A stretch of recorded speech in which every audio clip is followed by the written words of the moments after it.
Hit the throttle, feel the cheese. Two wheels lift, grip tight, cut the breeze. Ladies and gentlemen, karibu to another episode of Cat on Wheels podcast. I'm your host, Kat, and today we are at the Bistro Adreno. This is where we'll be filming some of our latest episodes with more exciting guests. Like today I'm with the two-time drag race champion, ISLEY mwenyewe. Karibu sana bro. Asante. You good? Thank you man. Najua tulikuwa mara ya kwanza tuko na technical each hapa hivi. Yeah. Ilituonyesha mambo. Nilikujua na watu alone. Watu alone walikudiem ikabidi tumekata nini? Sasa tumerudi tena. But karibu sana manze. Asante. So the other time you were telling me it's good as a biker to try different roads. Yes. Like tuseme usizoe tu jam ya Thika Road. Yeah. Pia jaribu ya Waiyaki way. Jaribu to explore different situations such that if anything ever happens, you're almost prepared for that. So ukizoea the same routine itakuwa routine. Itakuwa the same thing over and over again. And then once upate shughuli Ngong Road, utakuja huku upate things are very difficult on you. So sio kuchapa tu bypass kila saa. Sio kuchapa bypass. Juu it's a free road. Sometimes inaitwa sit time, like improving your skills. The more you expose yourself to some of these things, the better it is for you in the eventuality something happens. If in case yeah. True, but karibu sana man, asante sana. That was some good advice yenye. I didn't think of it. I wouldn't know why someone would want to ride kwa traffic, but since you choose kwa two-wheeler, I think it's nini. Ukiwa kwa bike, you don't have much to choose from. You're limited. Yeah, you're limited. So you have to try and as much as you can. The little you have, try and get used to it. Kweli. Yeah. But karibu sana. Hapa tunaongeanga mambo za bikes and it's good to have you. Kuna mafans huko nje wamekuulizia mara kadhaa, especially after hii drag race manze ulikuwa unanyorosha watu and the Ugandan guy alikucall out. Trouble alisema you're good na aliadmit it na nilikuwa na mgaslight kidogo nikimwambia you should take him. Sijui unaonaje story. Trouble hii ni directly nilisikia ukisema utakuja mpaka na you said you'll come with a 600cc. You come. I'm here waiting for you. So 600cc versus 600cc. Yeah. Let us ZX10, bring your ZX10. Hey. We shall do best of 3. ZX10 with best of 3 with ZX10. His fastest time was 11.3. Mine was 11.4 seconds. In the 600 category? No, him on the ZX10, he did 11.3. His fastest pass. Me on my ZX6, I did 11.4 as my fastest. No, 11.7 on my fastest pass. So the difference. And then Juicy, I improved. I did an 11.4 as my fastest pass. So that means if he comes with the ZX10, later, bring use the ZX6, not be that much of a challenge. No. Trouble, you hear this? If I get off the line before you, you utanishika. How many seconds you think you beat? Him?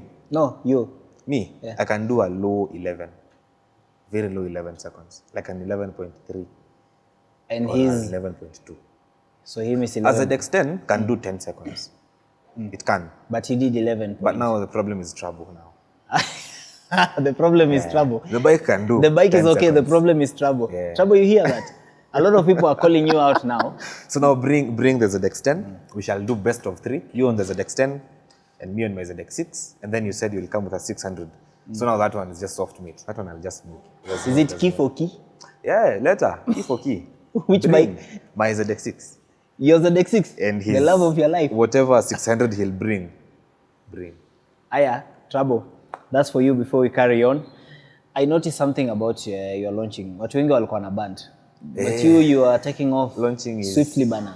It's like it's some technique. There's technique and then there's sit time being used to the bike. The power doesn't really scare me a lot. So even if I pop the clutch kidogo and it wants to like lift, I'm a bit used to that now. So it doesn't scare me as much. So how exactly do you launch a motorcycle?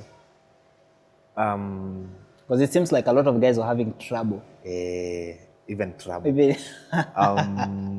I think basic strategy of launch is just you hold your revs depending on your cluster and your bike.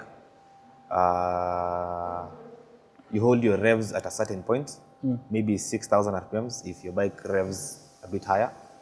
You hold it at 6,000, definitely in first gear, revs are at maybe 6,000. And then once the lights are green, you slowly ride the clutch. Well, not gently, but you just ride the clutch out as you're gassing. Moderately. Yeah. But now the quicker and harder you do it will depend on how much skill you have and how much risk you're willing to take on burning your clutch. So, Because it takes one run to burn a clutch. So if you do it incorrectly, you just cook your clutch hapo tuko line before to handle it. So is that why people just fall before even they take off? So Most the mistake people, they're doing is what exactly? huh? What the mistake they're doing is what exactly? Most people let go of the clutch a bit too quickly, so the bike is either going to lift or bog power, so haitaenda mahali.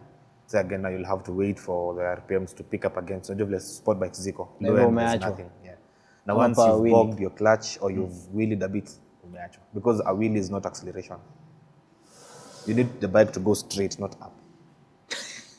Yeah, so the more That's inaanza logic. kuinuka hivi, Yeah, why are you going up? you're losing acceleration, and then you'll have to close the throttle a bit. They rudi chini. Again. And So when once you you've rolled off, close, huyo mse mimi mwingine. niko hapa nayo hivi, siwezi hata angalia nyuma. I noticed that thing and I'm like, hey, these guys are just, especially, who was that guy? I think the first rounds he was doing good, and then later on, sijui ni kuchoka ama ni nini, and exactly. But there's something It's else. also tiring, especially on the 1000 cc's. It's a If bit you tiring. do many, You know, you're almost fighting the bike to go in a straight line. Yeah, Or at least not the to do a first and wheelie. second gear. Yeah. So again, you're using, I don't know if the others do that, but maybe I use my body weight and just press it on the tank. So I'm trying to force the when you bike. take off. Yeah. So Yeah, on I a think 1000 that's a cc's, it's a bit more difficult because they're a bit more powerful. Even if you do that. Like here, you might Kama manage. H2, there's nothing you can do about it. Aye. Hiyo unapambana nayo hadi it takes off at a third, fourth gear. It'll H2 still is come up. something else. H2 is something else. I stima hiyo. saw that guy, but I've not seen every drag race I've seen with the H2. Some people even it goes the power wheel and they go with it all the way mpaka mwisho hata You unapata can't, tu. there's nothing you can do about it. Because the only way ni kupunguza throttle na hiyo And the moment umeanza kufunga kuna S1K iko huko nyuma imeshikiliwa hivi full throttle. mkono inataka Ai, na huwezi kubali kupitwa na S1. heri uende na wili. Yeah. And then Sarmad competitive. is something else on that bike. Yeah, has to live in hiyo kitu. Really? Yeah, he just says it's okay. As mimi personally ikiinuka hivi naeka hapo kando. Mimi niko sawa. Yeah, he's just used to it. Plus it doesn't have Sometimes the rear H2 brake. goes all the way up, like the power wheel kuna zile zinaishanga hapa. Last year when we were training for Kiganjo, there's a time it lifted in fourth gear. I saw. And it was insane. And you're not expecting fourth gear to have that much power. But yeah, yeka fourth, But when does the supercharge kick in?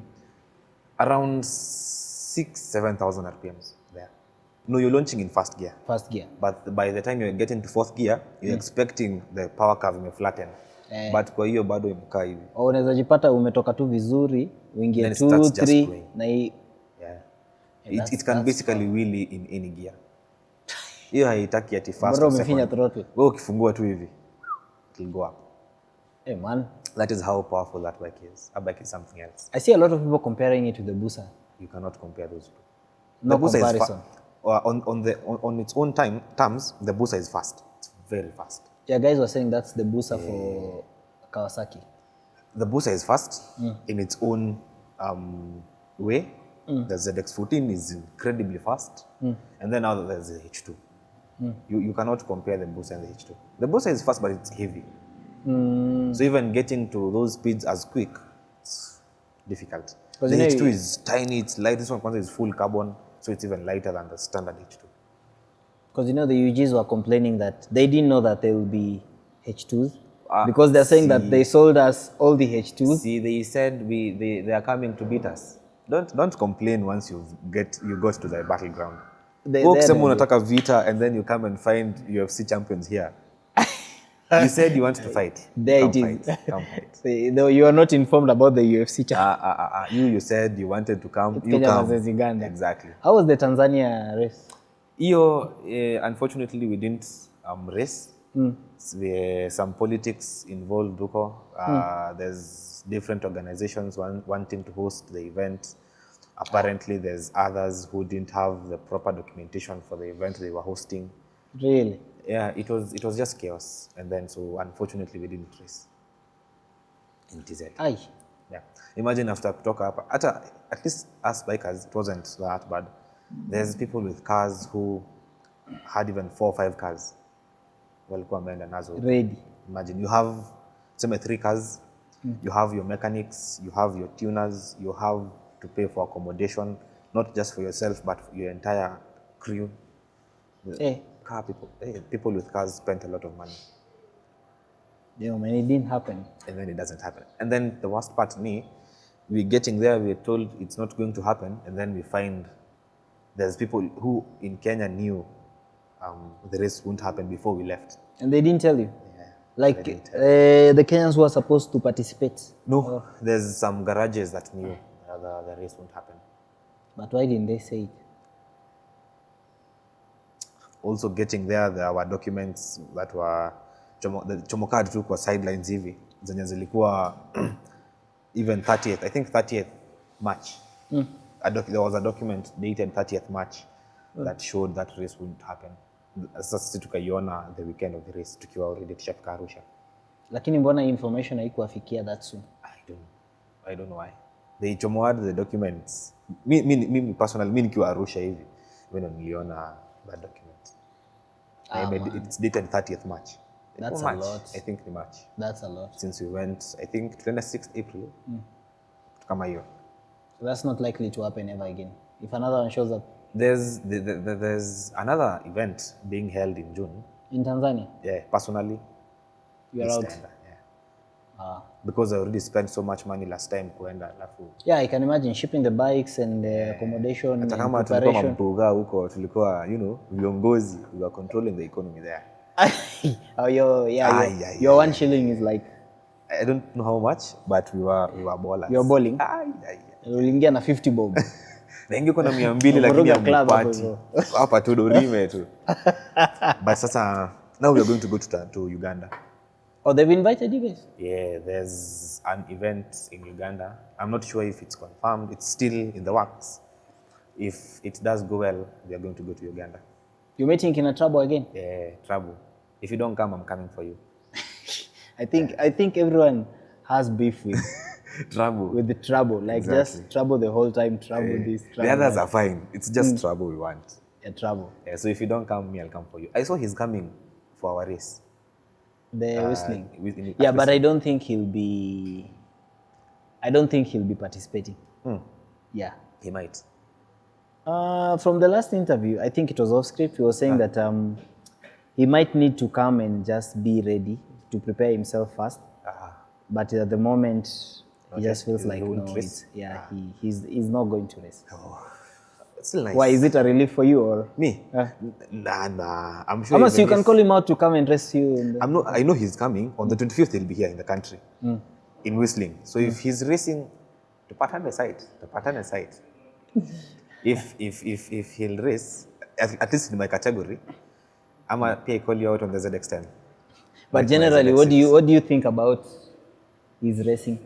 He's really good. He's good. Actually, the fact that he had that small incident at the line and he came back strong and still continued with the whole day, that's really nice. He's good, yeah? Because me, for one, if something like that happened, I don't think I would have the courage to continue. Because crashing is scary. Very scary. Can be scary, yeah? Very scary. Especially if you've crashed and all that pressure on the roads, like without the control, there's no control of the environment. So the fact that umeanguka, so you just drop your bike now, you go get checked, you're fine, your bike is fine, and you're like, Turudi, that's something. Yeah. But he has a very huge fan base in Uganda. Actually, he said that the next time he's coming, they're coming with 6 buses. Very nice. And one bus is like the trouble bus. Yeah, one bus is 32 seaters, and they're coming with 6. Wow, that's a lot. Yeah, they're coming with the fan base, so they're also going to have their cheering squad with the flags, more like how it happens with the WRC. Rally bana, they came, half of Uganda came to Kenya bana. But I love that a lot. Yeah, it's growing the motorsports community and it's good. Yeah, we're getting somewhere. Yeah, yes. It's really nice. It's interesting. Yeah. So Trouble, you've been called out.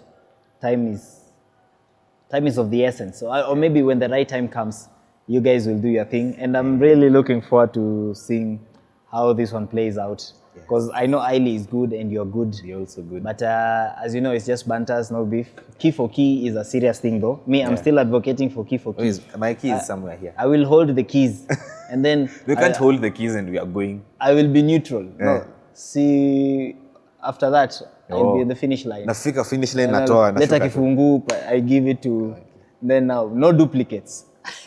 No duplicating No keys. duplicates. Bana. Sasa, yeah. you know, you've mentioned about falling is a bit scary. Scary, yeah. Have you had like some crazy falls On my in own, your biking journey? On my or maybe, own? Yeah, or maybe just, which was your first bike? my first bike was in YouTube, a GX600. I used to watch someone, still can't remember that. Like you didn't own it? No, Like I was today? just watching him ride it. I can't remember that channel. Whatever. But my first bike was a Ninja 250. Ninja? Yeah. But before that, my elder brother is my elder brother is the one who introduced me to biking completely. I was really, really scared of bikes. Me nilikuwa, if it has two wheels, even bicycles. I rode a bicycle for the first time in 2020. So anything two wheels. Like learning? Yeah, my first time to sit on a saddle was in 2020, ever. And you liked it? No. It's uncomfortable in some regions. And Some regions. Yeah. Maybe you had the wrong seat. What are you talking about? Pana, hiyo kitu, hata if you look at the shape of the saddle, it's more that way than this way. How should it be? You want This a way. square one? I want like this one, where I just put everything here and it's okay. That one, sometimes, no, I'm not too sour. It's not designed for people like me, basically. Wacha niseme hivyo. It's not for you. It's not for me. Okay, makes sense. So my elder brother had a friend who used to sell motorcycles a lot. So he got himself, he pillioned me on Dayun 200. And let me tell you, at that time, I don't know anything about speed or anything. Lakini nimebeba on a sport bike. Sasa that Dayun 200, so you know it. Ile na wana two lights, iko na two lights. I know it. That thing changed my entire life. Ilisema tu mambo ya Subaru na nini, because I am a big car guy pia. So after nibebe na hiyo Dayun, I started developing a small interest in motorcycling. So he used to pillion. So after amenibeba, I started going on YouTube, slowly watching videos on how to ride. Basics are just being on a motorcycle, clutch, brakes, acceleration, and anything. And then he got a Ninja 250. And that was the first bike I rode now. That was what I learned on. Not being pillioned. Now you're riding.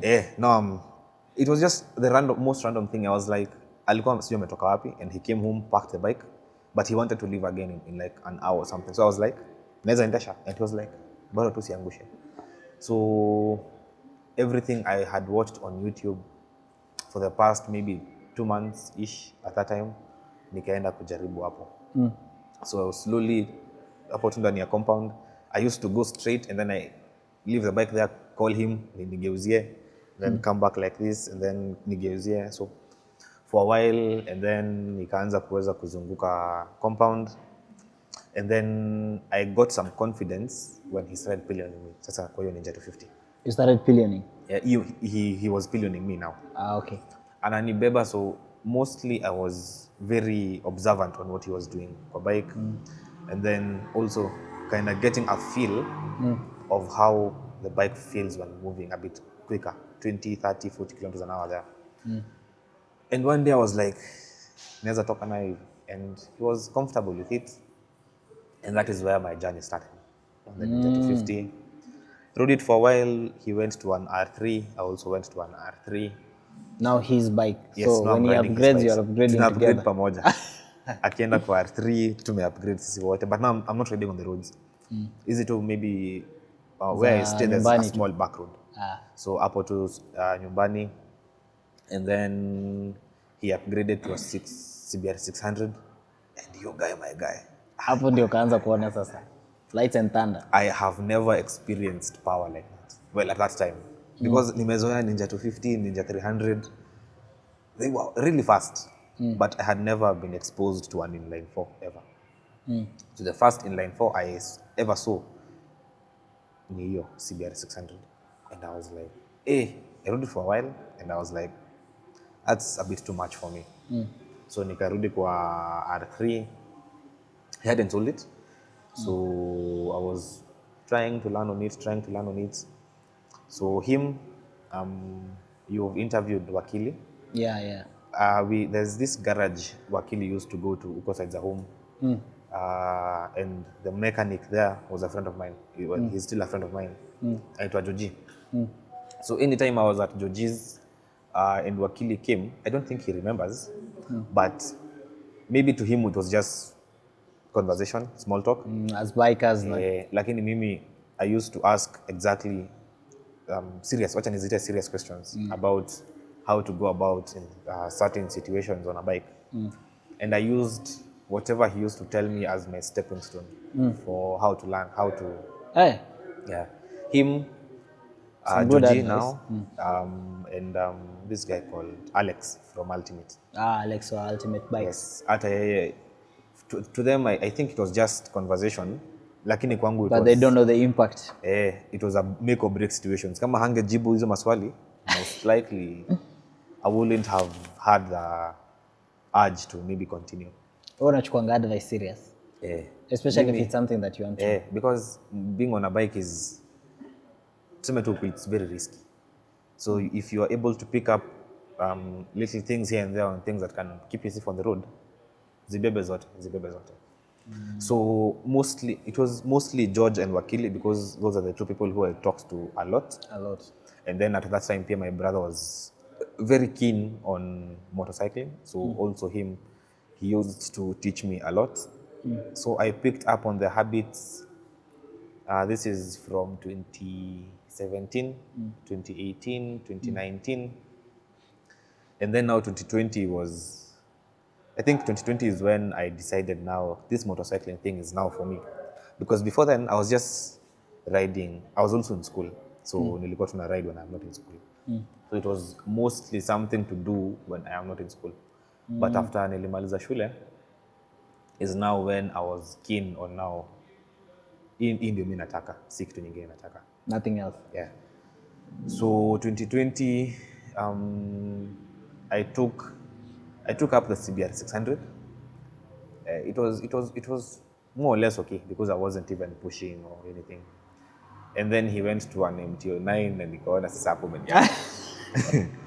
Hapa kwa CBR, exactly. Hapa kwa CBR already umenihemesha jamani. How long did it take him to move from... He's moving so fast. He was so comfortable on the bikes. I don't know how. Yeah, like hivi akasikia tu CBR is a no. So like 2 months or 3 months or... It took almost 7-8 months there. And he moves? Yeah. Hey, the jamaa ametoka He mbio, went to manze an Dayun. MT-09 and he was like, hey.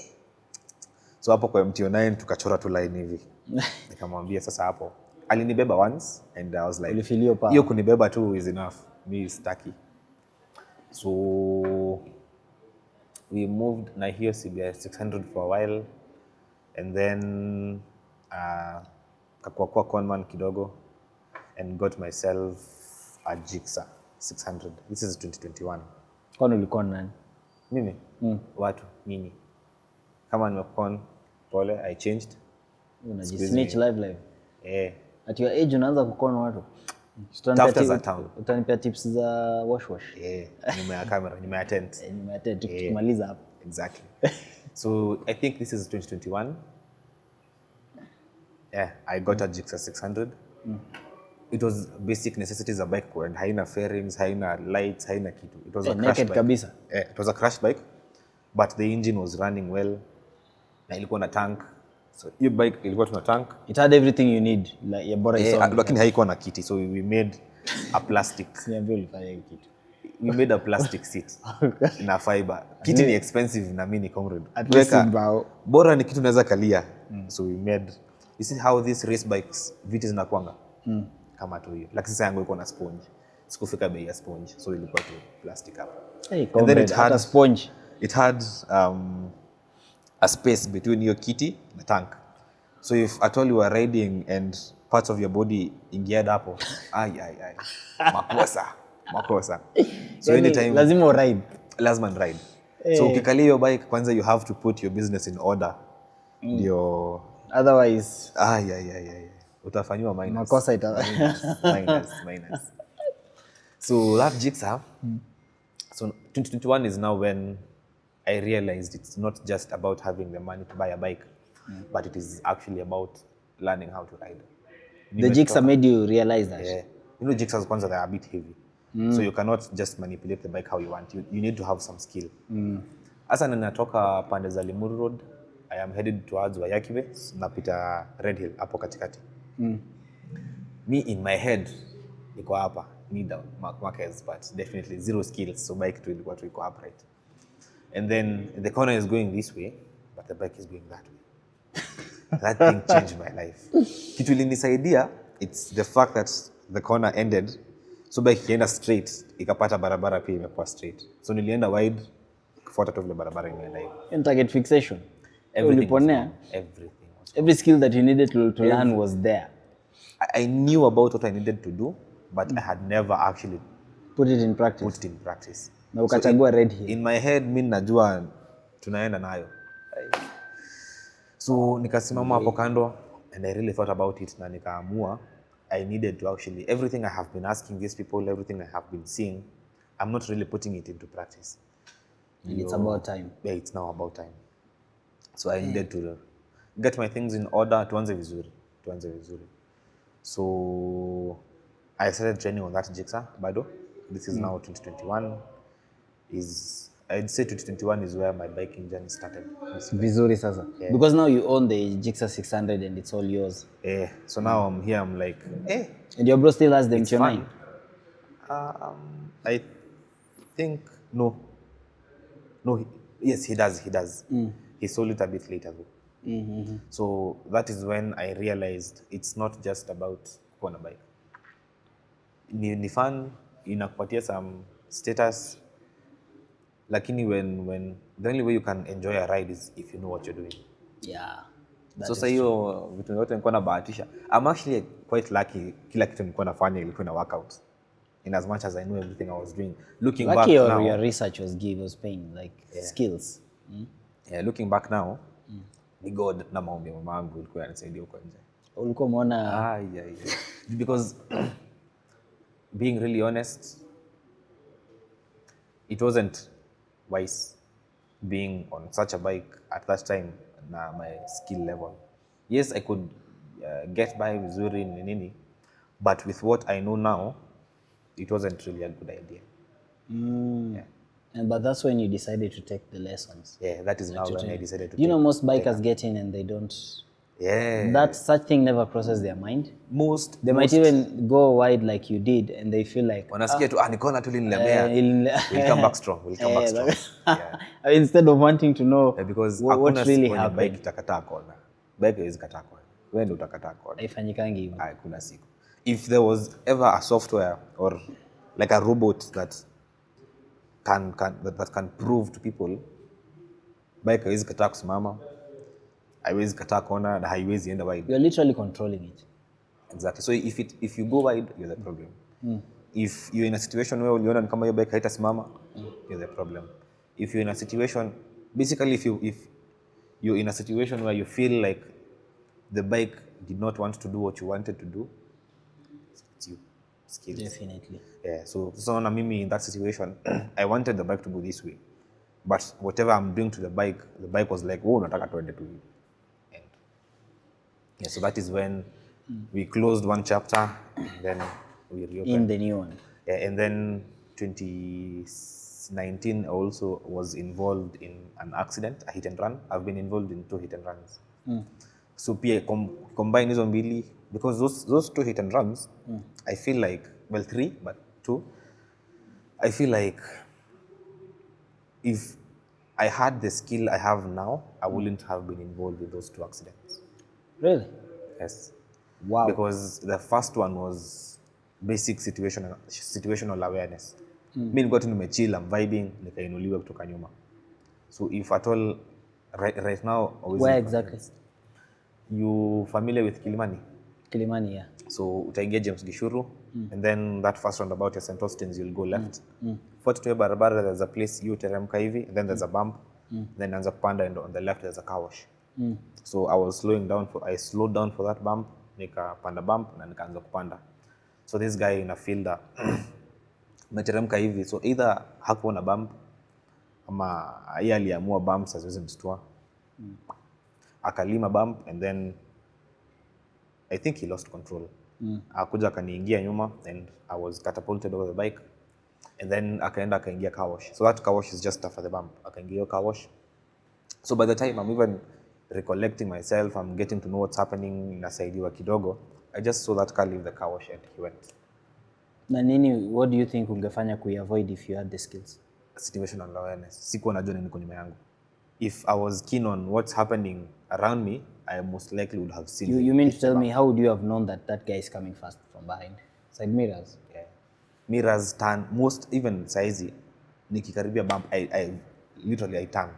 See, I mean, because also I have been caught in a situation ya blind spots za side mirror. Yeah. So these days The I turn, nione kuna alafu I will never stapanda bump katikati ya lane. And Either side. If sema kama barabara kama hiyo, I'll stay on the left side of the lane. Nitapandia bump hapo, then check again, kuko set, nitarudi katikati niendelee kwenda. Again, I don't ride in the middle of a lane because at that time I was in the middle of the lane. So even if ningejaribu kuhepa, bado niko tu katikati ya barabara, I'm just like a sitting duck at that time. what happened to that guy? He went. Nothing. He went. I remember his number plates of head hadi leo, but I didn't choose to pursue it. No, I think there's situations where he knows what he did, he saw what he did, and he chose to just go. Hata hakutaka kujua if I am okay, if I am even alive. We have such people. Yeah, so I believe whoever he prays to, he'll be judged for that. At that size nayo wezi nifanyia. Sasa tunapiga mangumi. Sasa siwezi kuacha. That time I was small. Mangumi kwa nini? You don't look like a violent person. Why would you resort to that? Violence is key. No, don't Wait, bana. But me nayo wacha nikwambie. If I am chilling here and then you do something to me, bro, violence is anything that will help us. Hata nikisema hizi itakuwa ngumu. Kama tu fuse ishafanya itakuwa. Itakuwa ngumu. Ati fuse. Assert dominance mapema tu. So if naona wewe ni mnyonge hivi. Sasa but how would you feel unapiga mtu ame apologize ako remorseful? Wewe una apologize kwa nini? See, of course maybe he didn't mean it, or maybe maybe the aggression was your time na aka feel like okay, this is stupid na apologize. Itabidi umeniguza roho. Hasira yako aishukishe. Itabidi ameniguza roho. So what would someone have to do to calm you down? Just go. Wewe nitafute siku nyingine. No, as in sasa wewe uko na hasira kupigana na yeye anataka. Tunapigana. Hata kama hataki. Itabidi amejaribu. Because now I am already here. You can't say I am here and then you tell me bro tukunywe chai kwa nini? Haitakuwa. Wacha tuongee. Wacha kuja tuongee, tumalizane and then I will take tea. Sasa ni wewe msali kufanya kwa hivyo, wewe msali alikugoma. I think I have I don't even know. But squeezy kama leo I was coming here, I had some boda guy. Mi kama kuna kitu naweza fanya na watu wa boda, aki jamani, I am willing to give both my kidneys to just get money and teach these people to just use common sense. Please, jamani. Tell me why. It's 3 lanes. The one day I'm not even speeding. I don't speed normally. So today I was doing 60. Normally I do 100. So now today I'm doing 60. For real? Mi sikimbiagi. Except on track and other. Nah. You're a good boy. I do. So you join my association. We are called the Slow People Association. I am not that slow. I am a bit slow, a tad slow. And 100 for that. Jua. So now, this is mjamaa kwanza. You see this saying, hakuna kitu yenye nduthi hezi beba. So akona mavitu hivi. And he is on the first lane. So me, I'm just chilling pole. And then he starts sliding a bit left. Sijui kama alikuwa na lose concentration ama nini, but akaanza tu kwenda left hivi peke yake. Na anasonga. And he's moving, but he's like leaning left like this. And then he just decided, there's no U-turn, there's no, as in, the shoulder ya barabara iko na a small curb. And then katikati ni mtaro, and then now the other lane hivi. So we are just going like this. He decides, wacha niingie tu hapa. There's no junction, there's no nothing, there's no U-turn. As in cab, alitaka kupanda cab, aingie kwa mtaro, aende the other side of the road. Makosa. And then like 600 meters, ndio U-turn iko. So he doesn't want to go kwa hiyo place. So he just breaks, na akona mavitu hivi ujue. So amesimama, amekata hivi steering. I'm like, bro, so mimi kwanza, ningangani bike isimame. Because I don't even know what's happening now. Because sijui kama ni kitu ameona, because I cannot just swerve and continue going. Sijui kama kuna kitu ameona ama nini. And then I come to find out, alikuwa anataka kupiga U-turn. You know, I went and made a U-turn, nikamfuata. I'm sure he remembers me. Ulimwongelesha? We had a small conversation.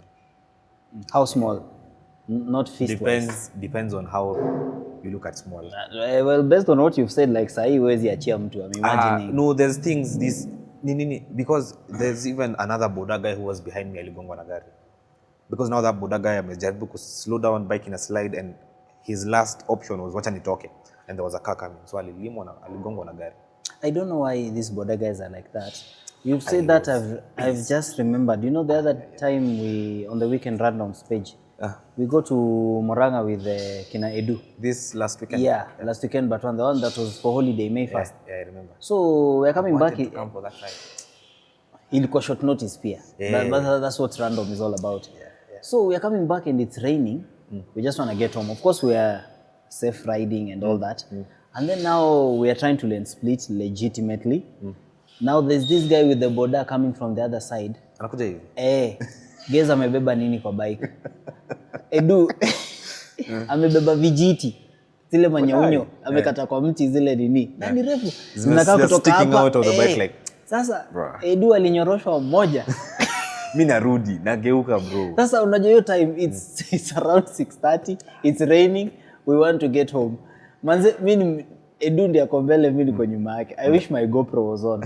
This guy nikaa Edu aliona hii ina happen na akasema ni sawa tu. Mimi nimeona vile Edu amenyoroshwa hivi. Nikasema nikarudi tu kwa lane yangu, but ilinigusa kidogo tu.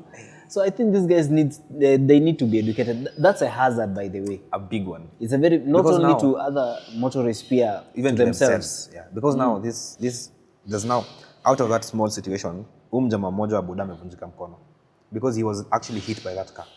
Seriously. Asa he's put another guy kwa shida, amemvunja mkono. The car that hit that guy tena imeharibika sasa. He was very oblivious of the whole situation. Aliingia tu kwa hiyo mtaro hivyo tu, and he went the other side and he just crossed na akaendelea safari yake. Na ukimuuliza anasema sisi tunafanyanga hivyo. Yao ni shida. Anasema ati sikuona mko nyuma. So our system pia imetufail. Ati sikuona mko nyuma. Bro, hukuona nini? I was mad. I understand. I get so what you mean. We had a small meeting with him. I'm sure hatarudia. It was fruitful. Very. But how sure are you? Because these guys, you teach this one, the other one is coming up. There's 3 at home where I stay. We have had small meetings. And what I've had since we talked, they have never tried again. Nice. You're putting me at risk. Kama kuna mwingine, I almost T-boned him akivuka barabara. Aliingiza hivi nduzi, akaona aule ako mbali. But now I'm coming like this. So alifika katikati alafu ikazima or something. So now he's sitting dark. Assumption. So ilibidi pia hata wewe nimegeuka, we talked a bit. And apparently he's never done it again. Siku hizi anajua mahali anafaa kutoka. But it seems like uko na patience. Mimi? Ya kuongelesha, kuambia. Mimi nitakufuata kwenye unaenda. Niko na time. Lazima. Niko na time. Wewe ni comrade. Class ukichelewa 2 minutes. 2 minutes haina shida. Na niko na ZX, siwezi chelewa. Hiyo ni ngumu pia. Itakuwa ngumu. Lakini hiyo naye sasa itabidi tuongee. Cause kama unasema uko na ZX huwezi chelewa, leo unachapa 100 aje. Si unatoka mapema? No, umesimama kuongelesha msee. Umechelewa na 2 minutes. Nilikuwa nime account for his time nikitoka. Najua nafaa kwa Westlands. You know you'll always meet a boda guy. Sasa usikie. Niko na 10 minutes za kufika Westlands, natoka na 15 minutes. Hizi 5 minutes ni za in case there's someone who wants us to talk. If in case you want us to talk, in case a boda guy wants to talk, or someone in the car wants me to follow them, I have that 5 minutes I can spare. Na ile 10 minutes yangu sasa ya kufika Westlands. Yeah, lecture. Damn, that's nice. Yeah, but you make a good point. Say wanafaa kuongelea. So if there was anything we would do to just these guys, they use Buddhas ni kama wanatembea. And Wayaki Way is known for that. Hey, Wayaki, kwanza the Wayaki bumps in is Wayaki Way I don't like. I actually prefer now that there's bumps. You prefer where there's bumps? Yeah. Why is Because that? If I was given a choice, zitolewe, definitely zitolewe. Because I used to have fun on that road. But now, Kuja Thika Road. Thika Road is fun. It's nice. The first bump iko Clayworks ama ni huko. Ruiru na huko, almost KU. Utafinya. Thika Road is nice. Mi hata shida ni the accidents that used to happen. In Wayaki Way. Nasty. Because now amna footbridges. When they were constructing that road, zile zote zilikuwa walitoa. And So they bumps were inevitable. Yeah, so they said, we're just removing them, we expand the road and then tutazieka. It has been almost 6 years now. Yeah, very many years. So tukaona hapa amna hoops. So at least on the main road, ilibidi tuwaeke bumps. Na hata even with bumps, people are still being hit while crossing. Yeah, that's the thing. Yeah, so and then at you know, least- with this erecting of bumps randomly, like you can't even My just. second hit and run was a random. Mi nimechill tu, acha nikwambie. And this is a span of 30-45 minutes. So natoka home. You see where you spotted me, that other side of the road, that back road Divo? Yeah. So that's now this side of the road. The other side. Kwenda town. So this side of going towards Kikuyu, there's another back road that goes to Dagoretti, mpaka Southern Bypass. So mi naenda, I'm going to the shop. Kutoka na bike, na nikaenda hivi. I know that road. As I go home, hamna bumps or anything. I went, got what I was getting. Coming back, barabara hivi downhill, they had added a bump. Ngoja, umetoka ukaenda shop ukarudi Nimeenda ukapata shop. bump. Si ati nilitoka asubuhi nikaenda job. What Alafu the- the worst thing, hata nikienda, unaona if they want to do something on the road, there's that truck inakonga hapo kando, imechapa. There's always a green Land Rover pia iko hapo. Unaweza tell there's something that's being done here. There was nothing. Ni kama tu vile nilipita hivi ndo walikuja. And then they put the bump. Nikaenda. Now coming back, I saw those guys sweeping the road. Me, I'm like, Wanakutolea debris. nilikuona wanawafungua bana. Ndio nikuja kama, Knee down. acha nikwambie. The only thing I felt was being hit from behind. The bike hitting me. Me being in the air and sparks kwa ground. I mean, nilitoanga hiyo bump. That's with the jigsaw. No. I was on a ZMR, Charisma. Na kama kuna bike huwezi tegemea isimame, wacha nikwambie ni ZMR. Kwa nini? Stories that I've heard of that bike. Ukitegemea kwa brakes, 9 out of 10 times, if it's in a serious situation, haitasimama. Itakushow. Kwanza hiyo tena ndio ni ile time inasema sasa hapa tunashine. hapa unakubali tu. Alafu tena ni ile time skills tena hata zingejaza kikombe hivi. Oh, your time sasa for you. Yeah.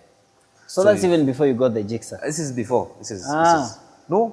Yeah, this is before. Yeah, cause now you got the jigsaw and you I realized unahitaji kusoma. siwezi experiment hizi vitu. I just can't do that kila siku.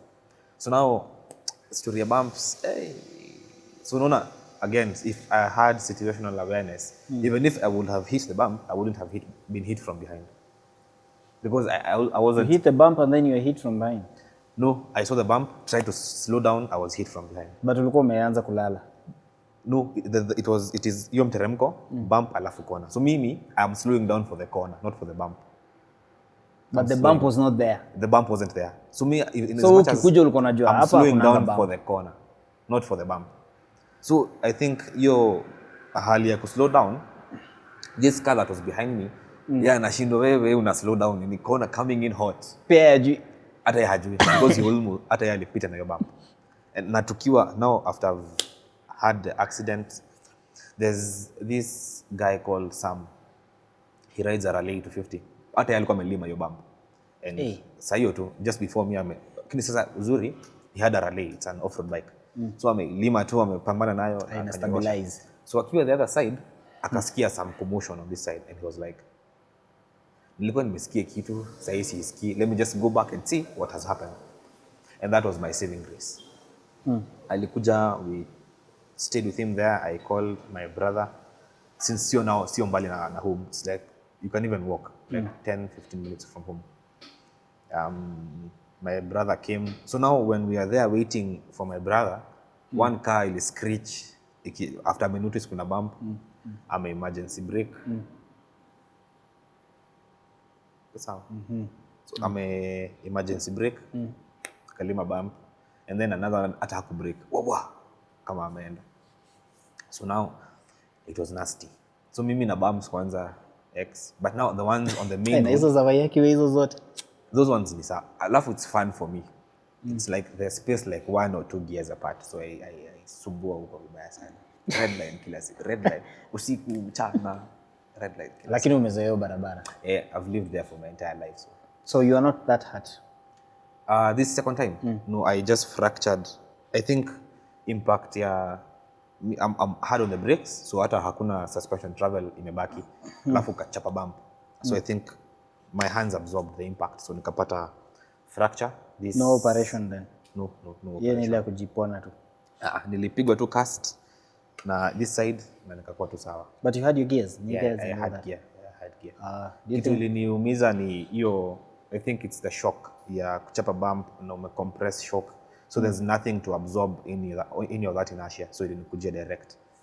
So you can nini hapa. so And then I also landed like this because chapa bump, the bike like went kwa hewa kidogo. Then when it landed, it turned. So ikanitoa. do you believe people need to know how to fall? Yes. Juu ulianguka vimalamala. If you know how to fall, you won't get hurt. If you're on your own and something happens uanguke, there's chances you won't get hurt if you know how to fall. How should you fall? Because it's I not don't know something how you to are explain. anticipating. Google It's an how to accident. fall. Google how to fall. No, According to motorcycles. it's not. You can tell when you're about to fall. The bike is going to tell you. You just know it's happening. Unasikianga tu hii imeenda. Especially if you're cornering, you can tell. You can prepare yourself for the fall. Yeah.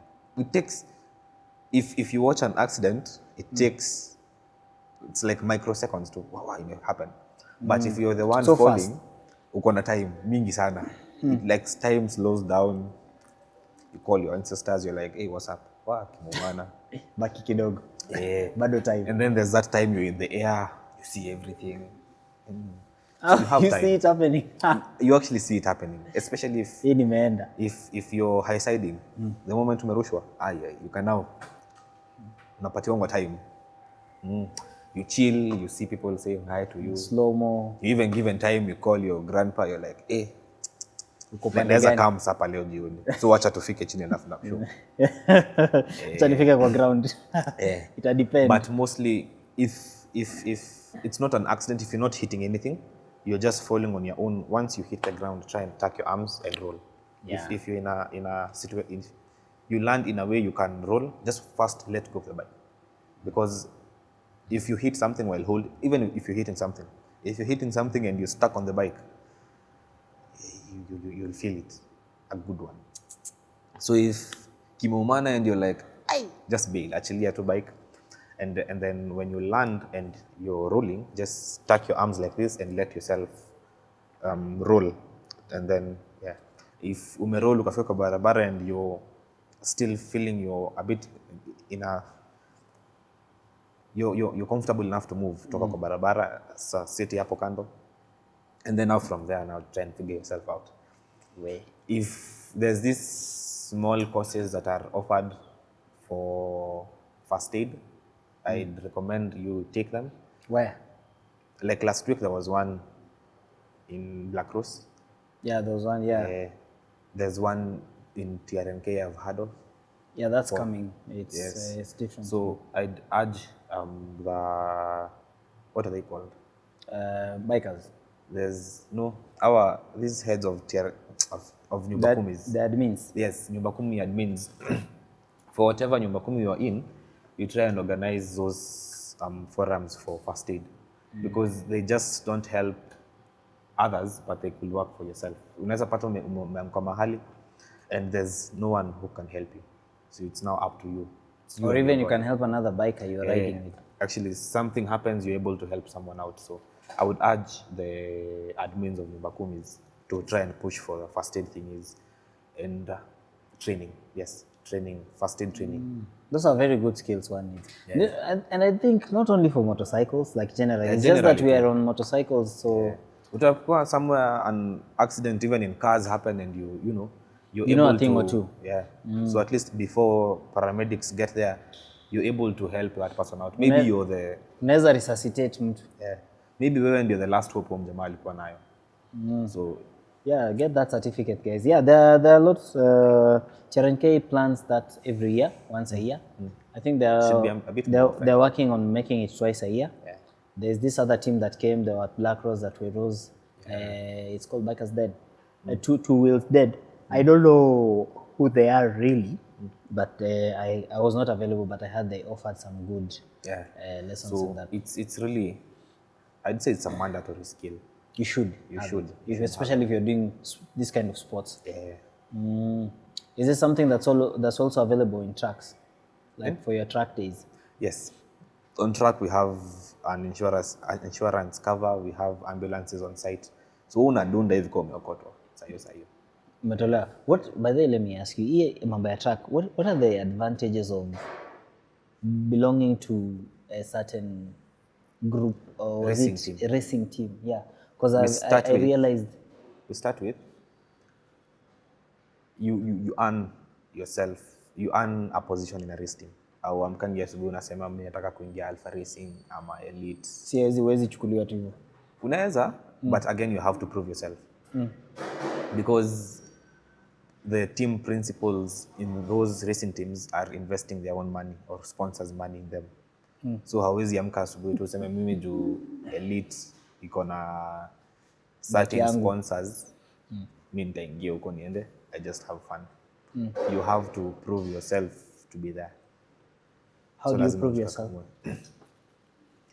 The results, basically. So like they put you on a test or? See track record tu yako. Like na sasa mimi I wasn't in a race team nikianza. Nimeenda hivi and I found myself in Elite racing team. You chose Elite ama? I found myself. I think Elite is the racing team under Bikes in Africa because team principal wa our racing team is the admin for both bikes and cars in Africa. Casting and Bikesing? Yeah. Okay. So this is the racing team under those two. Oh, yeah. So ikakunais. Sana. Okay, so the advantages ni you say if you're looking for sponsorship, kwanza sponsorship because racing it's expensive, especially on us comrades. Yeah. Nakula maji sapa, kunywa maji unalala. So unakula maji. Sio unasema breakfast ni maji baridi, lunch ni maji warm, supper ni maji moto. Those are 3 different meals. Kama ni nyama unanusa kwa jirani. Unaama unanunua nyama ya 150 and since comrades we can't cook unabishia jirani. Before mzee aingie na mwambie nipikie tu. Uko na viazi uongeze hapo. Chukua pieces 2 kama tax. Yeah. But sponsorships are it's easier to get sponsorship if you're under a racing team than you individually approaching a company and telling them you want to spend their money basically.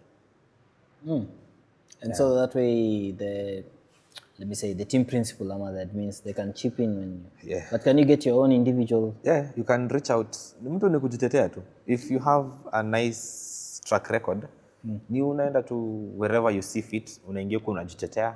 They see if it's something they'd want to explore, you just find ways to, and you're also prepared to take the L's. Because kama uko racing team, si mimi nitakula ma L. Team principals wakienda kututetea, wanakula ma L huko kivu yao. Alafu nyinyi mnakuja kukelelesha. Sisi hata sometimes we don't even know about it. Because we are not told of sponsorships before they happen. Ninyi mmechill mnasikia this and this company has decided they want to work with you guys for this season. Yeah. And where do you have like offices? How many guys just meet for the tracks? We have all racing teams are under Slick Motorsports Africa Limited, which is spearheaded by Turismo Motors and Slick Trading Limited, the title sponsors for races. That's interesting. Yeah. So, in any tracks, in your own opinion, what are the advantages of racing in it, or just getting the experience of riding? First, racing is a byproduct of being skilled enough. So if you have skills, I have skills, he has skills, tunakutana kwa track tunasema wacha tuone nani mwanaume kati sisi wote. Because racing is finding the fine line between how do I put it? the limit. Basically, racing is finding the fine line between being on the limit and being over the limit. On the limit is uko tu hapo tu. You can feel the bike twitch on braking. Every time you're trying to exit a corner, you can feel the back wheel want to step out. Finding the limit is turn one, unaenda straight. Hiyo kwanza hiyo yenye nakuanga huko. Everyone Kila has mtu found ameanguka hapo. turn one, seeing it from a spectator's perspective, it's just two corners unaingia hivyo na on a racer perspective ni ngori sana because it's like two corners in one because you know first the first few days you're going to start braking while the bike is completely upright. Then you commit and then I'll turn. But once you start pushing for lap times, you'll start braking kama bike imelini hivi. So most times inapiganga mtu chenga. And then there's three different the calculation. lines. Yeah. There's also three different lines I've seen racers taking there. If there's one line that you cannot make a mistake. There's line enye Musa and Acid Boy. The line they use when you get on one, you cannot make a mistake. I made the mistake of thinking I am Acid Boy. I found out I am not. Kama nilishika tu brakes, the next thing niko upside down, naona tu sky, na nasikia tu watu wakiniita huko, amedunda, nasikia tu echo. That thing is normally inakanga weird. You don't even see it happen. Hata ujili happen aje. Mimi sijui kulienda aje. 1 minute nime-exit last corner, nimepanda. And then now going into first gear downshifting, I had a false neutral, forced it into first gear, back wheel locked up, and then kufumba na kufumbua niko upside down. Unaangalia sky. Yeah, na Kwa helmet. sky. Sijui hata nini iliendelea mimi. Hey man. But now, what had you asked? Hata nishasahau. Hiyo story yako. Yeah, as in the advantages. Oh, the advantages. So one, you get to, so now that is a different level of being on track. Once you feel you're now comfortable with your skills, you start shaving milliseconds off your time. That is when such things are going to happen.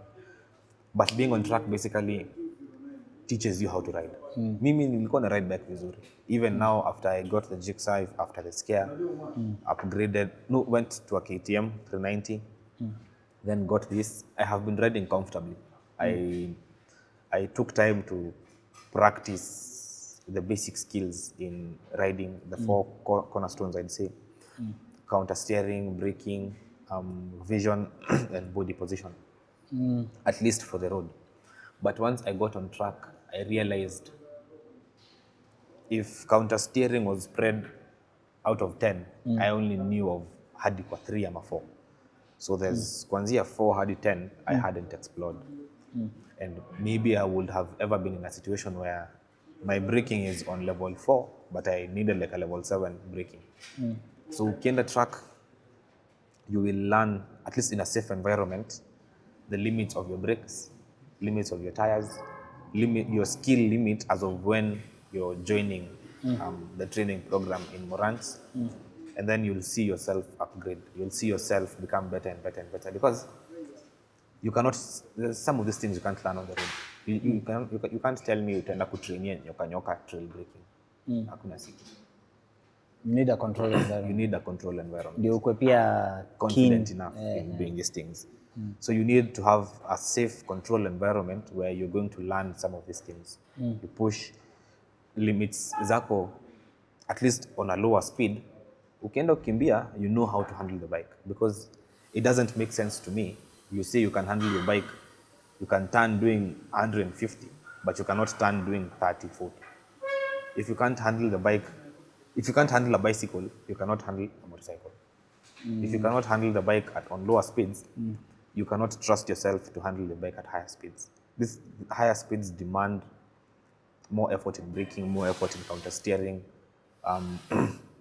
demands you to be more aware. There's so much that comes into going fast that if you haven't learned while you're going slow, everything else unabahatisha tu, in my opinion at least. So ukienda huko, that's a small training program. You're first going to learn basic skills as being on a motorcycle. Utazunguka tu track, you're going to learn braking, you're going to learn vision, you're going to learn counter steering on a slightly advanced level. And then once you're comfortable with that, it's now when you start pushing for now a slightly more aggressive approach. So you'll move from just pure braking to now trail braking. So now you're braking at lean. You're going to learn how to set up your body for certain situations in a corner. You're going to learn the limits of what you can do when the bike is at lean. You're going to learn vision. So things like target fixation zitaanza kupotea. Because if there's anywhere target fixation, itakuonyesha moto ni trap. You do not have time to think about anything else. You have a very limited time. Exactly. Especially hiyo kona ya kwanza. Hiyo pia si target fixation is involved. Because of the miscalculation. And a lot is going on in your head. Exactly. Ni brakes, ni corner, and then ni nini. you also learn to be really quick on anticipating things. Because once you've reached the level where you can feel the grip underneath you, you will feel the bike lose grip, but hautastuliwa.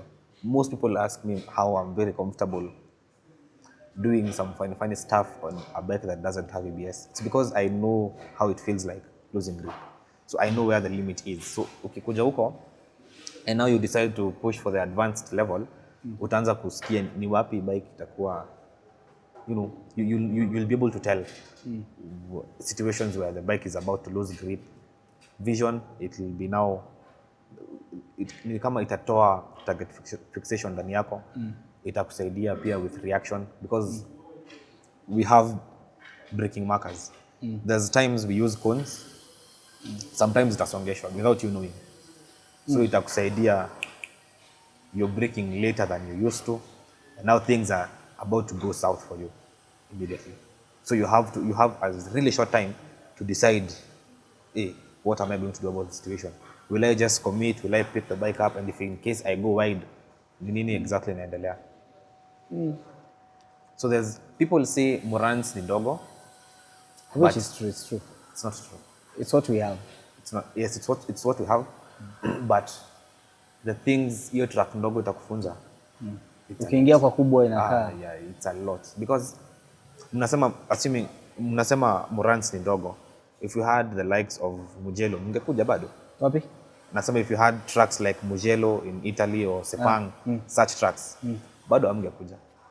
I mean, watu wangekuja. It's not hapana. If you're afraid of dropping your bike going 20 or 30, what makes you think you're going to be comfortable dropping your bike doing what I 150? What I learned is most guys with bigger CCs, they feel like that track is not for them.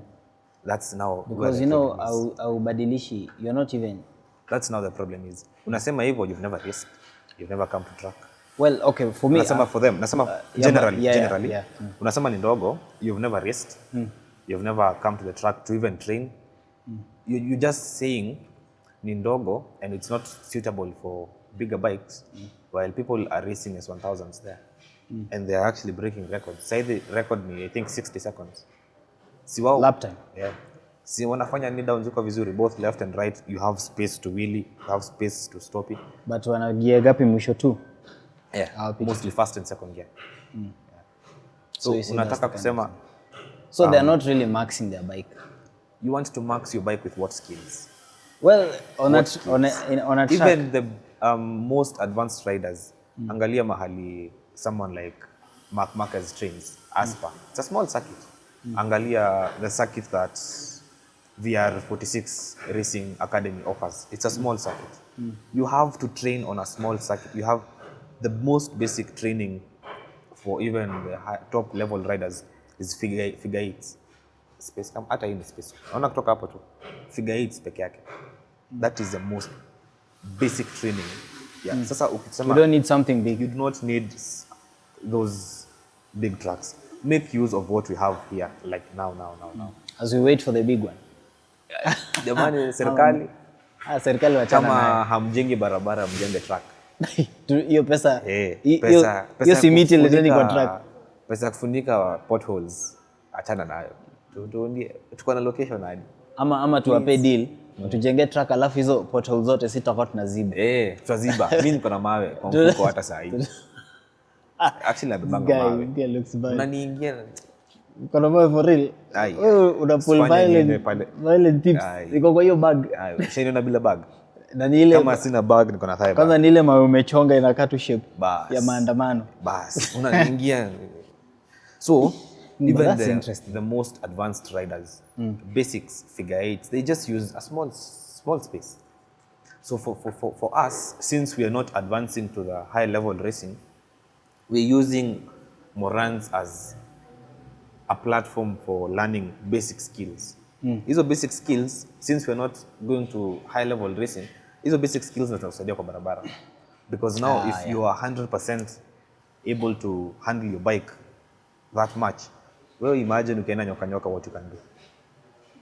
Tricks, Wewe unaweza kuwa uko stima, unaingia nyoka unafanya 9 laps. Wow, and you're like, mimi niko poa. What in the... So you cannot complain you're not maxing your bike. Uko wasting runs and you have never tried. Wewe mwenyewe najua skills, the amount of skill you have, it wouldn't even be enough to maximize now the track, not even the bike. First maximize the track and then uanze kusema you want to maximize your bike. Na kumax exhaust it kabisa. Exhaust skills ndio zina matter. Bike haita change. Anyone who can, naweza kupatia example ya this guy called Nathaniel, the youngest racer, Nati, call him. He's a really young guy. He has maximized the potential of the track, so he's now upgrading bikes. I saw him riding Basam's Husqvarna. Hey bro, steamer, then anasonga. So for someone like him, akisema mimi sikuje Morans juu it's small, for him we can understand. Lakini wewe huwezi toka tu mahali useme Morans ni ndogo. Na hata hujajaribu. You have not taken time to maximize on your skills first. Unataka track kubwa na skills gani? Which ones? Exactly. So that now brings the other story ya uko kwa barabara with skills that you believe you have. If anything happens, itakuwa ngumu. Itakuwa story nyingine. You know Mika alisema, you know Mika the trainer. Yeah, I know him. He said that you give a monkey a bike na umpatie straight line hivi. Kijiko. Everyone can do it. Yeah. But now wenye sasa mtihani inaingilia sasa ni target fixation, going wide, leaning, counter steering. People know the small counter steering ya unafanya tu hivi and you take a small corner na uko to set. Ama ile kidogo ya ku-overtake. But people do not know you can ingia corner, hii mguu ikipoint huko, lakini hiyo corner literally iko hapa. It is very possible. Corner iko wapi? Corner inaenda hivi. Corner inaenda hivi. Lakini hii mguu ina point huko. At this very time. How exactly? Skills. But how exactly? We'll explain it theoretically. Sliding, backing it in. What? Backing it in. Sliding your bike into a corner. You're sliding your bike? Yeah. Now you're using the rear brakes? No, without the rear brakes. You can use the engine to lock the bike. So you're going this way, but your wheel is facing this way? Yes. But not fully, like at an angle? Yeah. So unaona kwa situation ya track, sliding is just fun. Slide, unaingia corner and you exit. But if you translate it kwa barabara, say you're moving in, umesonga, and then something happens, you're hard on the brakes and then your back wheel locks up. You're not used to it. Utafanya nini? So if kwa barabara, you're not used to your back wheels locking up, chances are you are going to flip that bike. Utaanguka. Ama you low side, utaanguka, maybe even hit what you're avoiding. But if you're used to the back wheel locking up, kwa barabara, stingo, and it locks up, you're like, hii ni home ground. I'm already used to it. You know how to go around. Exactly. Assume uko nyoka. Let's say the average rider anapenda twisties nyoka. Umekula kona, uingie kona, ukutane na something. I can use two scenarios. Unakula kona, and then uingie kwa kona, uanze kwenda wide. Utafanya nini? Uanze kwenda wide. Utafanya nini? You don't brake. That's not the first mistake. Yeah, you don't brake. Who said you don't brake? But if you know how to handle trail braking, you'll still carry the brakes. Bike itaanza kwenda wide na utakaa kwa brakes. Utakaa kwa brakes. So hiyo wide utaimaliza lakini utakuwa slow. The damage will not be... No, now again, track itakusaidia knowing how brakes and acceleration affect the bike at lean. So if you have learned how to judge speed and judge corners safe from track. Utaingia corner, you know how to trail brake, ndio? So the essence of knowing how to trail brake is you'll come in a bit hot into the corner, carry more speed into the corner, but you'll hold your brake and pull the bike into the apex. So the chances of you going wide drastically zimepungua, because kitu nafanya uende wide is umeingia kwa corner, you've rolled off the throttle, but the bike is not slowing down enough to get to the apex. So like you're not redeeming yourself. Exactly. So inaanza ni kama it's the corner demands forces to pull you in, but the bike doesn't have enough engine braking to pull you in. Unanipata? So now trail braking is first loading the front end, because the front is what is controlling the bike. So number one, you're trail braking to add weight to the front tire. Inaongeza contact patch, so you have more grip on the front wheel. Two, if you know how to trail brake, you won't go wide, because you'll stay on the brakes and pull the bike into the corner. And when you're comfortable with your speed, lean, angle, and position on the road, achilia brakes, uendelee kuenda. So in a situation where you don't know how to trail brake, you're entering a corner not on the brakes, so you don't have even enough weight on the front tire, so you have less contact surface area kwa tire. Chances of washing the front zimepanda. Okay. So no, umesema Moransi hawezi kusaidia. Umeenda nyoka una twist. Na una hiyo knowledge. Hauna hiyo knowledge. Haujui na kwanza hiyo is not a controlled environment. Exactly. So ndio hii hapa. If you lose your front tire utasema mtu wa boda, utasema kulikuwa kuchafu, utasema ilikulemea. Debris. But in all honesty, if you had a bit of, hata sio lazima ufike mambo ya race, if you had just enough to know how to trail brake, haungeenda wide. You would have had enough traction on your front tire to avoid washing the front tire. Nanipata? So tukuja kwa vitu kama target fixation. If you're not used to turning your head completely, bike iko hapa lakini unaangalia huko. Ukienda nyoka, most times there's some blind corners you'll need to see huko juu kwanza if there's anything coming. So if you're not used to that, the moment you take your eyes off the road, story ni hiyo. Man, ABS or no ABS? ABS is for girls. No Who? ABS, girls. Cars? Girls, wasichana. ABS is for girls? Yeah. Okay, so umeita sijui nitaje bikers wenye wako na ABS, umeita madem? Kwanza kama akona dread na akona ABS. Akona dread na ABS. Bike ya kala? Nani akona dread na ABS? Ngoja helmet yake inakaaje? No, I'm just saying, kama uko na dread na bike yako na ABS. Okay. Kama enda inside. Kama uko na ndevu na bike yako na ABS. ABS is a really good safety feature. So wacha tuanze. I'm just joking. Yeah, those are banters of course. Lakini mtu akona dread na akona ABS, I think najua ni nani. Nani huyo? Nyume attend. Sitaki nipate DM leo Juni. Mina bro, you know, I don't know. Unantusi. So, ABS is a really good safety feature. Especially for such conditions. Kuna nyesha nini, to avoid situations where you lock up your brakes and becomes a nasty situation. But to some extent, ABS will hinder some of the things, advanced things you want to try. So if you're buying a commuter bike without ABS, I would urge you to now learn how to utilize the brakes that you have.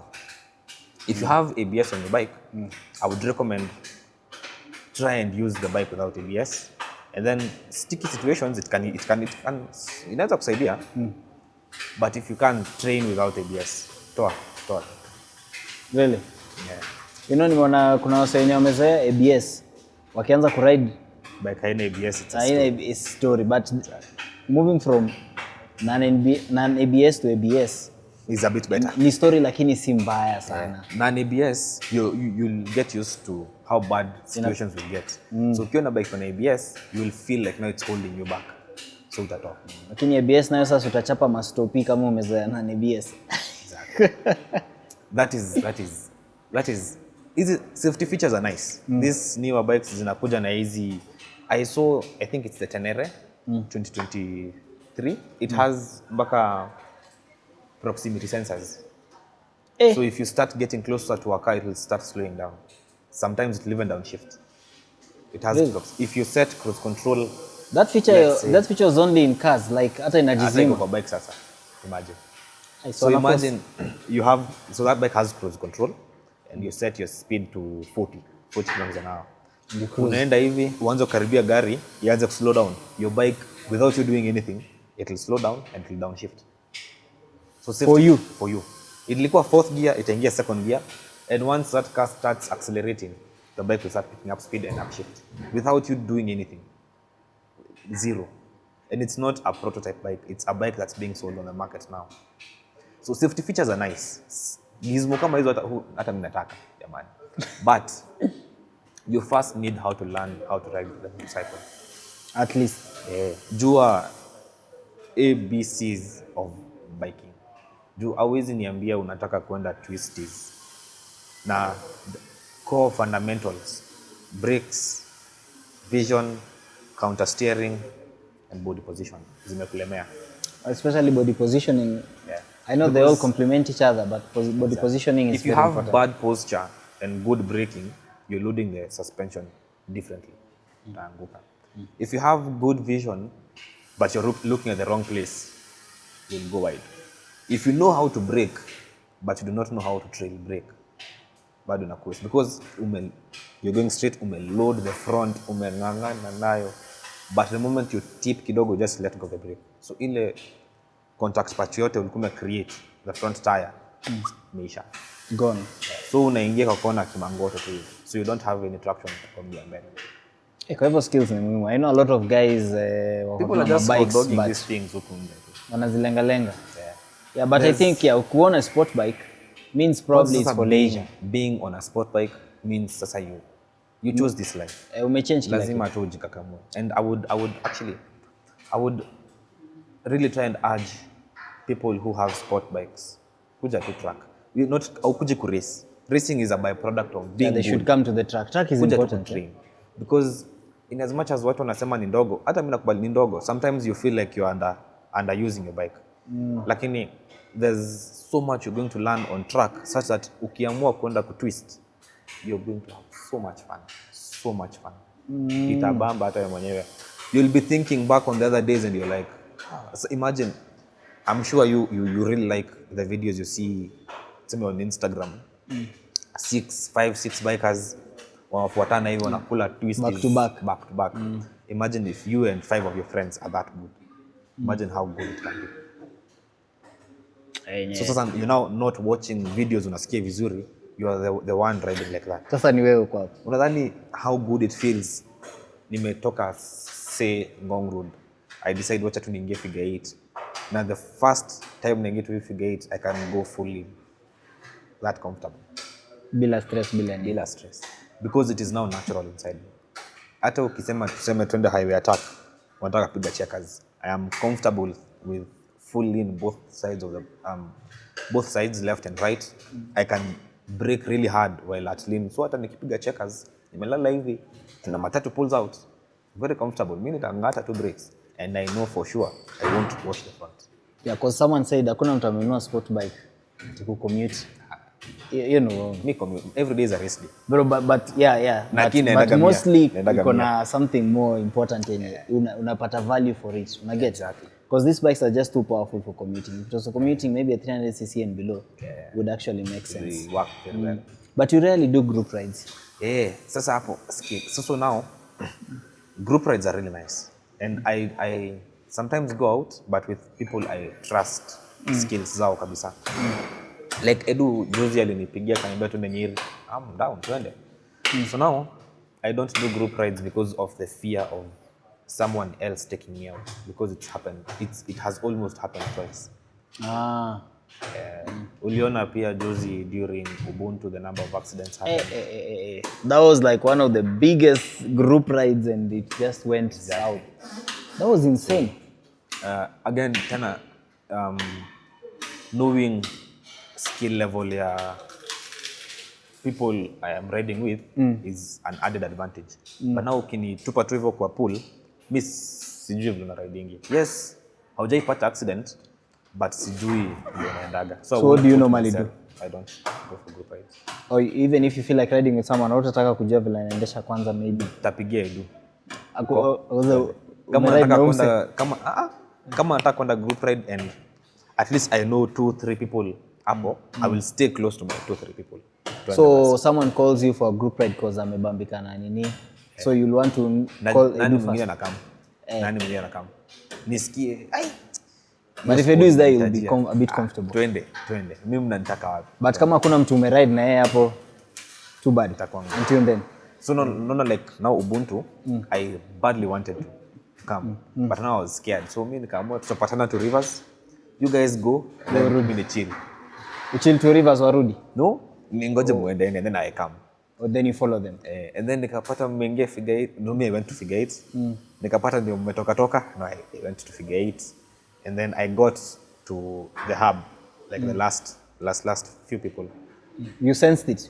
And yeah, that know, ride, I'm not there were over sensing it. 500 bikers. Not sensing it, but I am just not comfortable being around so many bikes, and I cannot trust. Miss Juna netapita na mimi. There's a time twist is, it wasn't even a sharp corner. It was this. Which twist is nyoka? Yeah, flowing corner. Lala hivi. I trust myself. So the next corner is, so we are leaning left. The next corner is a right-hander. I trust myself to pass you before you get to the right-hander. So this guy who was in front of me, alilala, lakini bike haikulala. So he went straight. There's some, kwani nini nafanyanga watu wanafeel hivyo? Mimi niliona yeye ako fully committed to this, but the bike is upright. And so since now the bike is going to go where it's pointing. So it's just, of course the bike goes where it's pointing. Yeah. So it went straight na hesabu yangu ya kuenda hivyo straight karibu tupatane, because now he chose to go like that na kona inaenda hivyo. So I'm even wondering if there was an oncoming car, ingekuwaje? Ingekuwa mzuri. Basi I think hapa ni skills. Yeah, so mimi what are the 4 things you've mentioned? Counter steering, vision, so we have braking, we have counter steering, we have vision, we have body position. body posture, body position. Hizo nne ndio the 4 fundamentals. If you're on track, if you're on the road, mostly on the road. Track advanced level inakuja now you're comfortable with yourself to push limits. Sasa ndio track inaingilia. But hizi nne ndio the 4 fundamentals. You have to know how to brake seriously. Your bike is moving. You have to know where to look, because you're in a situation where kiko karibu kuumana and you don't have a plan B. You have to have a plan B. Where are you looking? Not where you're going to hit. Tafuta plan B mapema. You man and you find an escape route. And then you need to be fast. You need to be fast about that. So hiyo kwa track, hiyo story nimekwambia kusongesha cones, they just move things randomly to assess how quickly you can think about stuff. Ukienda hivi unarudi iko a different place, because you have to brake where the cone is at. So ukienda hivi uingie upate C8 sababu ya minus. So you have to think quickly. Na bump ndio imewekwa hapo. Will I commit? Will I lean? Will I now advance my trail braking level? Ama I just bolt, I bail na niende straight. So you think fast. Hapa chap. And who trains people? Basam, Musa, you just come. There's training programs. There's also smaller pit bikes, by the way. Unaona vile tu bike tudogo? Like the monkey ones. Yes. Like the one Vincent is using to race in the 100cc category. Those bikes are used to train. So hata ukitaka knee down, ukitaka learn kufanya knee down, ni hiyo kwanza. Yeah. Kwa hivyo kuna kufunzana knee down, wheelie hizo zote. Wewe kuja tu. Ni wewe tu uamue. Wewe amua tu. You just need to invest in your skills, because you have invested in a 1 million bike. Na gears. Na gear umeongeza another 200k. Lakini sasa skills is where you draw the line. Zero. You can't tell me you're comfortable kwenda nyoka with your 1-2 million shilling bike and you risk kuiteremsha huko. Kwanza unaona hizo nini hivi. And you could have spent like 5,000-6,000 for the weekend in really knowing how to utilize the bike's power. So how far do you want to go with motorcycle and stuff? Mimi, with the right sponsors, na niwaoshe hapa na pale. I would want to go and race before anything in SA. Race Redster Raceway in South Africa. And then just now I'll be dipping my toe in like I see, And then, but for now, I just want to advance my skills hapa. Because hata mimi niko mbali jamani. Hey, with the things you've mentioned, man, it's like you're way ahead, even more than bikers when I get to new bikers when to know bikers when I'm starting, and they haven't talked about what you're talking about. It's like I mentioned in the other Josie on Monday. Most people can afford a bike, but they don't take the necessary steps to actually handle the bike. Kuendesha bike ni price. Like I told the other videographer, nikimwambia saizi hii ni clutch usidump, hii ni front brake usishike na nguvu. Anaweza endesha hii bike hivi vizuri, twende hivyo hata Strathmore azunguke comfortably. And if he knows how to drive, he can maneuver the road vizuri. But when push comes to shove and you really need skills to get you out of a situation. That's why now you need to learn. Exactly. But you said wewe si mtu wa theory. Okay, explainiwa lazima uonyeshe. Nionyeshe, unaniambia ati push nionyeshe. Push nione. Unafuata hivi na notes. Do you even take notes? You don't, I'm assuming. No. Because now you're not a theory person. Me nionyeshe. Nikiona, I'll now strive to try and do what you are doing. Nice, but it's been nice having you. Pleasure. Umeongea vitu mingi sana za maana na kushukuru for coming. Any tell us five things about ISLEY before we wind up. 5 things about ISLEY. Yeah.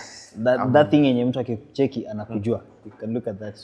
ISLEY anapenda I love music. I really enjoy music. Napenda memes and those low quality Arab videos. Which one is that? I will send you one. These low quality Arab videos are nice. I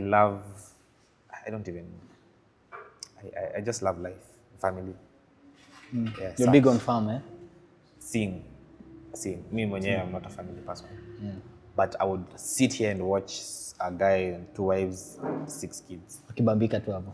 Nice. Yeah. And your bike? Yeah. Sasa kama ni 5, just before 1, kuna my bike.